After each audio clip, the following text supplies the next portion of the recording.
World leaders gather in New York for the United Nations General Assembly. We'll talk to some of their top diplomats about ongoing challenges and the road ahead. Hello, I'm Anand Naidu, and this is The Heat.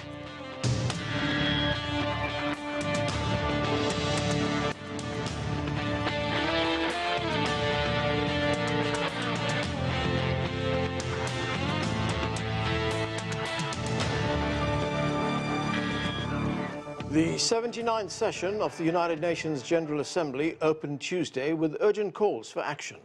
World leaders are in New York amid ongoing conflicts, geopolitical tensions, global economic challenges, and dire warnings of looming environmental and human catastrophe. My colleague Jim Spellman has been talking to some of those attending the high-level debate. Later, we'll hear from the foreign ministers of Madagascar and Djibouti, but we begin with the country that currently holds the rotating presidency of the EU Council, Hungary's Foreign Minister, Peter Szijjarto. Thank you so much for joining us. So the theme of the General Assembly this year is leaving no one behind, acting together for the advancement of peace, sustainable development, and human dignity for present and future generations. How is Hungary contributing to those goals? Well, this is a nice title. I'm not quite sure that even the participants are aware of that. So for the last 3 years, actually, the war in Ukraine is overruling the agenda. Now, unfortunately, another armed conflict, the one at the Middle East, is picking up somehow. But as far as I experience, besides these two major topics, well, the others are not really getting on the agenda. Now it's almost 1,000 days that the war has been going on in Ukraine, almost a year that the conflict has been going on in the Middle East. And unfortunately, these two security-related crises are so serious that they can have a negative impact on the entire global security in a short period of time. And Hungary is a country which has a unique voice in Europe, basically, not unique globally, but a unique voice in Europe, because we speak up for peace, we speak up for diplomatic solution, we speak up for stopping the fights and saving lives of the people. In Europe, that's a unique position in minority, but here in the UN, I'm happy to experience that we are part of the global pro-peace majority. Now the question is whether this global pro-peace majority could reach a real peaceful settlement of the war in Ukraine and the conflict in Gaza during this assembly. Sticking with Ukraine, Hungary has, as you've just expressed, called for a ceasefire, for negotiations, and called for stopping arms being sent to Ukraine. Is there a solution there on the battlefield? Well, I think the last 1,000 days have shown very clearly that there's no solution on the battlefield. And why I tell you this is not a political statement, I believe. This is a statement based on physical experience. Whatever has happened so far, whatever actions have taken place aiming at reaching a battlefield solution have totally failed. Now, just remember the extent of weapons which has been sent to the front line. What was the impact? No military success on the side of the Ukrainians, but a prolonged war. More weapons deployed on both sides of the border, more people killed. Massive destruction taking place. So the weapon deliveries definitely do not solve this problem, but make it even more serious. So therefore, instead of the constant chasing for non-existing solutions on the battlefield, we should finally look for the solutions off the battlefield, meaning around the negotiating table. Peace talks should be started after a ceasefire should be established. So we understand that in order to save lives of the people, this is the only way to go forward. Is the reality that that's going to include Ukraine accepting a loss of territory?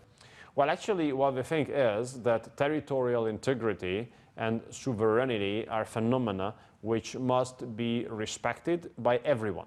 So when we say that there must be peace talks started, we don't anticipate the outcome. We just say that negotiations should be started about peace because through military actions, peace cannot be reached at all.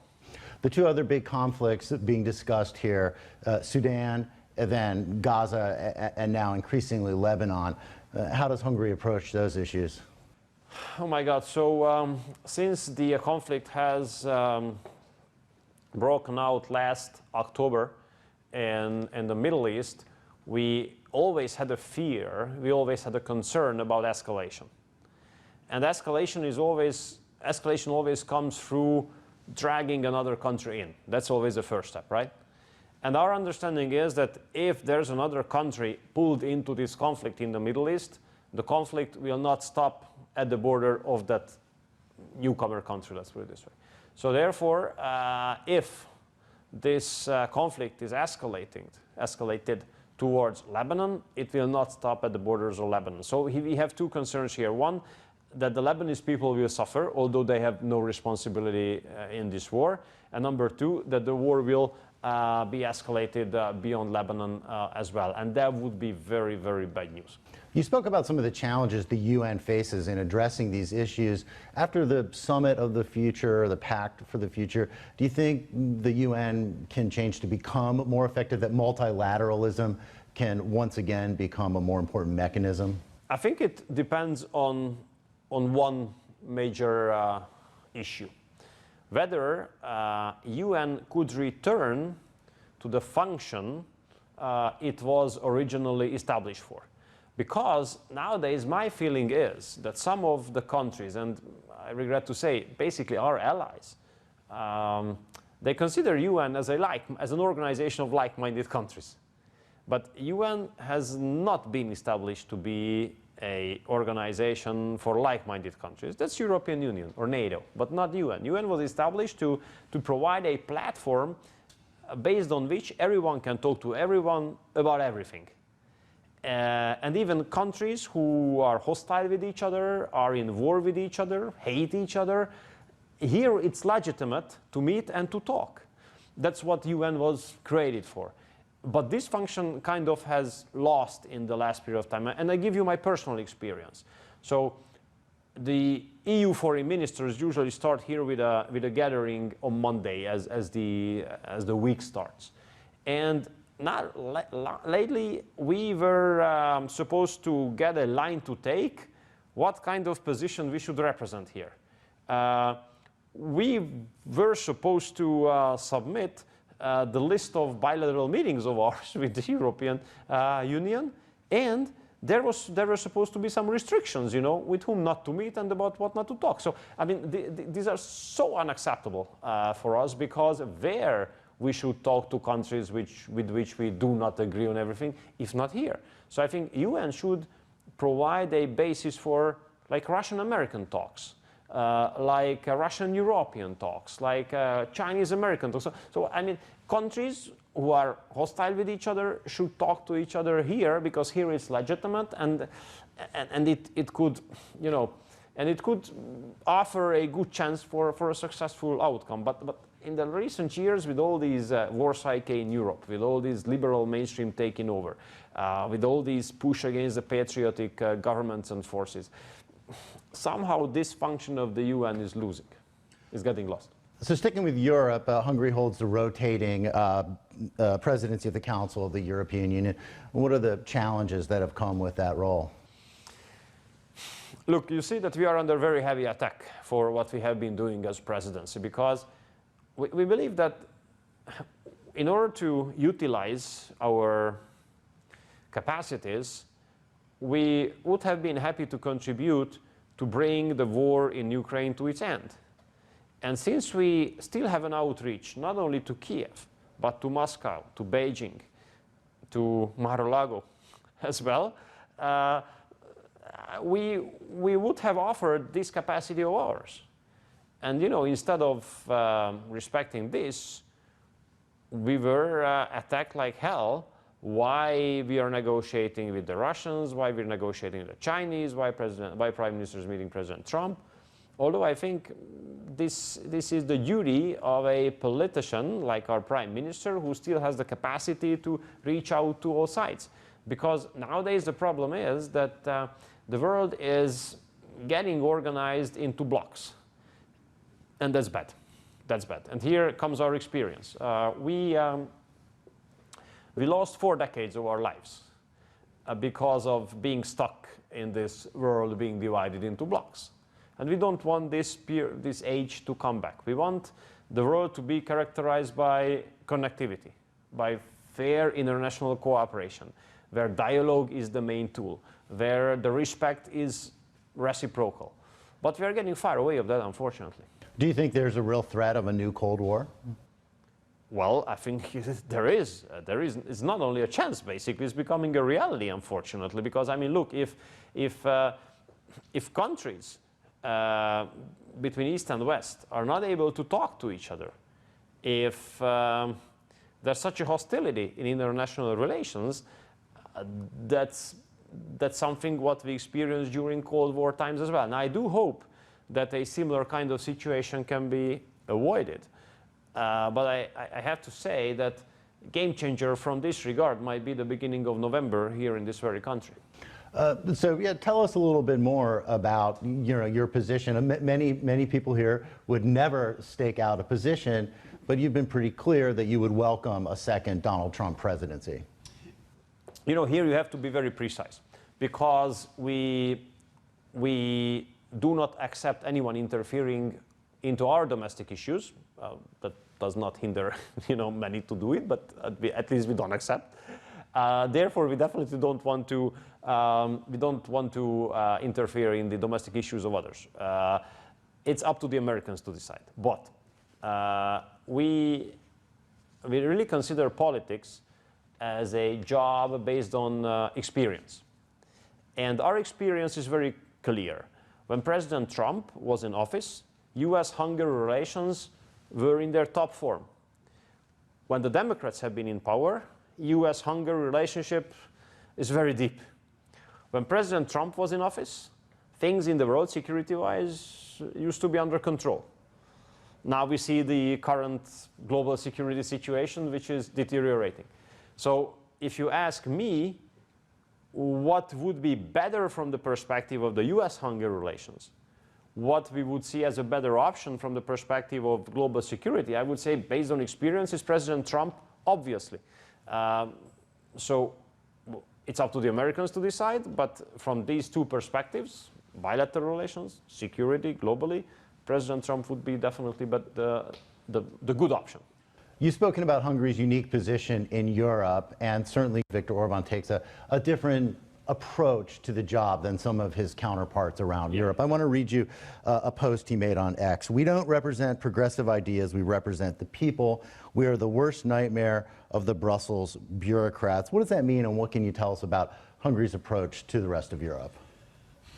Look, the European political arena is absolutely being occupied and ruled by the international liberal mainstream. I would say liberal extremism or extremist liberalism, where nation, history, religion are considered to be something retrograde, something belonging to the past. So we don't want a post-Christian, post-national Europe. We stick to our heritage, which is clearly a Christian heritage. We stick to our national heritage, which is clearly a Hungarian heritage. We stick to our position that that family consists of a mother, a father, and children. We stick to the fact that mother must be a woman, father must be a man. And in this regard, the progressives consider us as some aliens, some strange people. But this is... our intention is not to satisfy Brussels. Our intention is not to satisfy international organizations. Our intention is not to satisfy NGOs. But our intention is to satisfy the Hungarian people. And as long as the Hungarian people give us their trust to do this job, we have the understanding that they like what we are doing, they support what we are doing, and they want us to continue. Look, since autumn 2006, We won all the elections in Hungary, be them European, national, or local. On the last 4 national elections, we got 2/3 majority, huge margin compared to opposition. So if people in Brussels speak about democracy, they should consider seriously the decision and should respect the decision of the Hungarian people expressed on 4 continued elections in Hungary. Finally, I'd like to ask you about Hungary's relationship with China.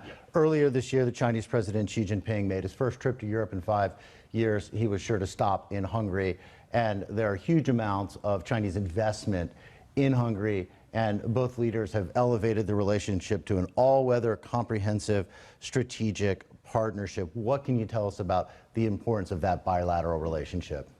Look, we are proud that we were among the first countries back 75 years ago which have recognized China. And these last 75 years are offering us a really great history of our cooperation. We base our cooperation on mutual respect. And we look at areas where we can have a mutual benefit. Okay? We never had the intention to lecture the Chinese, we never had the intention to criticize them, we never had the intention to explain to them what they should do, because simply we are not Chinese. On the other hand, I think we are the right example, I mean Hungary, that a civilized East-to-West cooperation comes with a huge benefit. Look, we are one of the 3 countries in the world where the 3 top German premium car makers are present. And the presence of these 3 top premium German car makers attracted huge Chinese investments into the country. So the reason why 5 of the top 10 global companies on the field of producing electric batteries are there in Hungary, the major reason is the presence of the Germans. So we see the German and Chinese industry working together so tight in Hungary, taking a lot of profit out of it, obviously. So therefore we always argue against those political statements which, you know, aim at decoupling the Chinese and European economies, de-risking and so on, or considering China as a systematic rival and all these not very rational statements. So for us, cooperation with China is vital. Cooperation with China brings a lot of benefit, and we would like to build on it in the future as well, as it has been stated by the President and the Prime Minister by announcing the relationship being elevated to the level of all-weather partnership. As the world's 4th largest island and 2nd largest island country, Madagascar sits off the southeastern coast of Africa. Jim Spellman spoke with the Foreign Minister about some of her country's ongoing development and challenges. One of the key issues, of course, is climate change, and the UN reports that Madagascar is the 4th most vulnerable country to climate change. You've seen drought, you've seen cyclones increasing in frequency and severity. What is Madagascar doing to help build resilience, to combat climate change, and also to lead other nations in this effort? Yes, Madagascar is one of the most vulnerable countries to the effects of climate change, and we are really striving to set up new policies and to implement new strategies so that the country could be more resilient to these climate change effects, especially regarding natural disasters. We just created new mechanisms for the early warning system, but also we are trying to cooperate with much more countries to make sure that our country is ready and set to face all these climatic challenges. As an island nation, you sit near very important shipping lanes, and are especially important as vessels have avoided parts of the Red Sea that may make them vulnerable to the ongoing conflicts involving the Houthis. And also, of course, there's the fear of piracy off the coast of Somalia. What is Madagascar doing to address those issues? As a member state of the Indian Ocean Commission, Madagascar has implemented a lot of actions, especially regarding the early warning system, but also because we are home to the Regional Center for the Fusion of Maritime Information. So that would be the main thing that Madagascar is implementing now. President Rajoelina has positioned himself as a builder president, focusing on building infrastructure like roads, schools, hospitals. Talk a little bit about the challenges in closing the infrastructure development gap. Oh yes, President Rajoelina is very dedicated to the construction of infrastructures, especially because there's a huge need in terms of infrastructure in Madagascar. During his first term, we could build many schools, hospitals, roads, and it is still ongoing now. We have a lot of projects in terms of road infrastructure. We are also building a new city in Madagascar because our capital city was made for 300,000 people, and now the inhabitants of Antananarivo is 3 million people. So yes, there are a lot of infrastructure construction now, and President Rajoelina is seeking for more cooperation with different partner countries, such as China, to make sure that we meet these goals. And Chinese President Xi Jinping met with President Rajoelina in Beijing earlier this month and announced the elevation of this bilateral relationship to a comprehensive, strategic, cooperative partnership. How do you see the China-Madagascar relationship? The bilateral meeting between His Excellency Mr. President Rajoelina and His Excellency Mr. Xi Jinping was really important because it gave a new impetus to the bilateral cooperation. And we think that after the FOCAC meeting, and especially after this bilateral meeting with the President Xi, it really was a new chapter in the cooperation between the two countries. We could strengthen the economic ties, especially in terms of infrastructure building, but also regarding the exports from Madagascar to China. And we also are seeking many more cooperation with China in the fields of tourism and mining. You mentioned this, but your president also attended the Forum on China-Africa Cooperation in Beijing. How do you see China's broader participation in African development? I think that China has a very interesting vision for the cooperation with Africa. It is a win-win cooperation, and it is mainly based on the dialogue and partnership. Because, you know, we have to change the way that some countries envision a partnership, cooperation. We are seeking for partnership. Africa is seeking for partnership, not for assistance. So this is exactly what China is offering to Africa.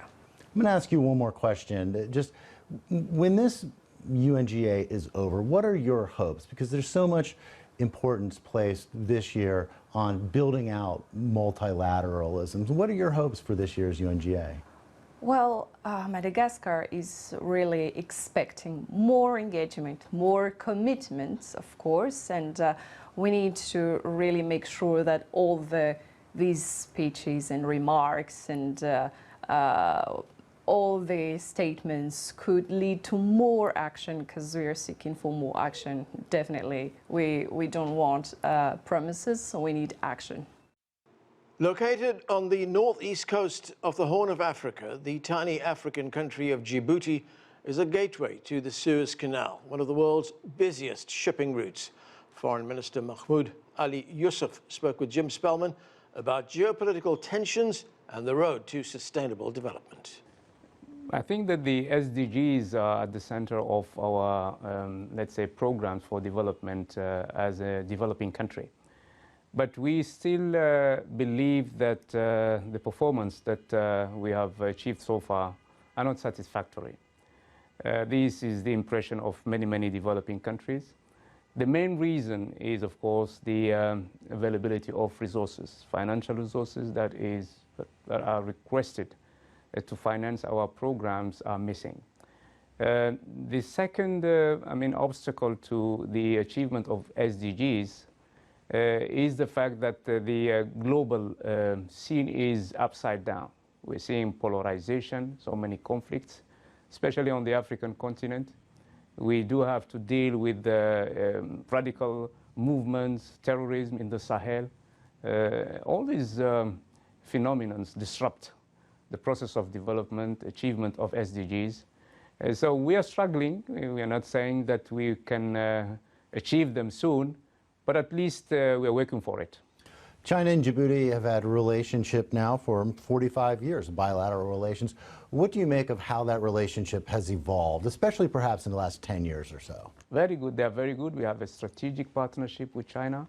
We signed a defense agreement with this country. Djibouti is one of the stages of the One Road, One Belt initiative. And China is financing a lot of infrastructure projects in Djibouti. So we think in the past, let's say 10 years, the relationship between the two countries evolved significantly. And we hope that it will continue in the same pace. And recently President Gele, the President of the Republic of Djibouti, was in FOCAC in Beijing. And President Xi proposed to Djibouti to raise the relationship to what he called global strategic partnership. So there is a new deal now on the table between the two countries. So we are quite satisfied with the level of relationship between Djibouti and China. And I think that 45 years of partnership, friendship, and loyal support to each other have brought that kind of strong strategic relations that we really cherish. The General Assembly this year happens at a time of extreme instability in some parts of the world. Of course, Ukraine, Gaza, Lebanon, and Sudan. Tell me about the stability in Africa right now. We have a lot of hot spots on the continent. The Sahel is one of them, the Horn of Africa. But we believe that the countries that can make a difference, the P5, those who are responsible for the peace and stability and security in the world, don't do enough to stop the war. For instance, war in Gaza. They don't support Sudan the way they should. And we feel frustrated. We really think that they're not doing enough. And we see also double standard in terms of dealing with crises. When it comes to the war in Ukraine, all the attention is given to Ukraine, all the support, the financial support, military support. But when they are asked to stop the genocide in Gaza, nobody is there. So you see, that double standard in dealing with crises, either on the continent or in the Middle East, leaves us with this frustration. And that's why we are really insisting on the fact that the Peace and Security Council, the UN Peace and Security Council, should be reformed. When you talk about reform on the Security Council, you're talking about permanent seat for Yes. Africa and African nations? Definitely, yes. We need 2 permanent seats with the right of veto. That was the demand of the African nations, who claim that they have been victims of injustice after the Second World War. So we want that reparation from the international community. You're running for chair of the African Union Commission. What can the African Union Commission do to deal with issues like what you described in the Sahel, to create more stability and safety? We have a program called Silencing the Guns. So that program has been extended to 2030. The first 5 years were not very conclusive, but we have the mechanism. The Peace and Security is working for that. We rely on what we call the African Defense Architecture, but we are stuck with the financing and resource problems. Recently, we created a fund to support the peace missions, the African peace missions on the continent. We have something like $400 million in it, but it's not enough. Peace missions are very costly, and we still need the support of the UN peacekeeping forces, the UN financial support to carry out our peace missions on the African continent. But the mechanisms are there, we have the right policy, and I think it will take some time before the African countries, the African Union, gets the capacity to handle these issues on its own. That's it for this edition of The Heat. Stay with us all week for more interviews with global leaders from the 79th session of the UN General Assembly. I'm Anand Naidu in Washington, D.C.